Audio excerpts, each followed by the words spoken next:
നമസ്തേ പ്രിയമുള്ള പ്രേക്ഷകരെ, നാം ഇവിടെ ചർച്ച ചെയ്യുന്നത് ഭഗവത്ഗീതയിലെ സാഖ്യയോഗം എന്ന 2-ാം അധ്യായത്തിലെ 7-ാമത്തെ ശ്ലോകമാകുന്നു. ആദ്യം ശ്ലോകം ശ്രദ്ധിക്കുക.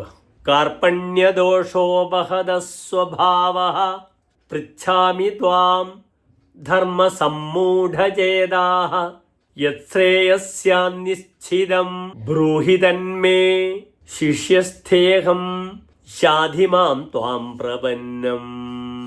ഇനി ഈ ശ്ലോകത്തിന്റെ പദച്ഛേദം ശ്രദ്ധിക്കുക.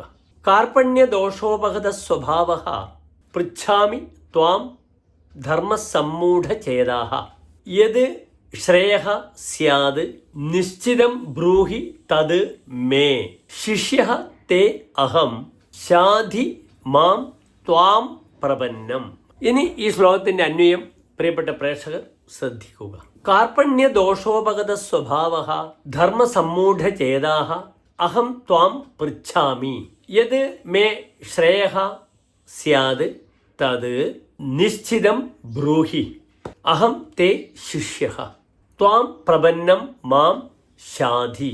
ഇനി ഈ ശ്ലോകത്തിന്റെ സാരാംശം നമുക്ക് ചർച്ച ചെയ്യാം. അസ്ഥാനത്തിലും അപാത്രത്തിലുമുള്ളതായ കാർപ്പണ്യാദി ദോഷങ്ങൾ ബാധിച്ച് സ്വഭാവത്തിന് തന്നെ മാറ്റം വന്നവനും എന്താണ് ധർമ്മമെന്ന് അറിയാതെ പരവശനായി നിൽക്കുന്ന, ചിന്താമഗ്നനായി നിൽക്കുന്ന എന്നെ മനസ്സിലാക്കുക.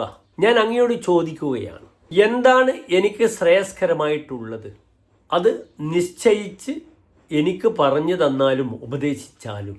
അങ്ങയെ ശരണാഗതനായി ശരണം പ്രാപിച്ചിരിക്കുന്നവനായ ഈ ശിഷ്യനെ അങ്ങ് ശാസിച്ചാലും ഉപദേശിച്ചാലും. ഇതാണ് ഈ ശ്ലോകത്തിൻ്റെ സാരാംശം. നമസ്തേ.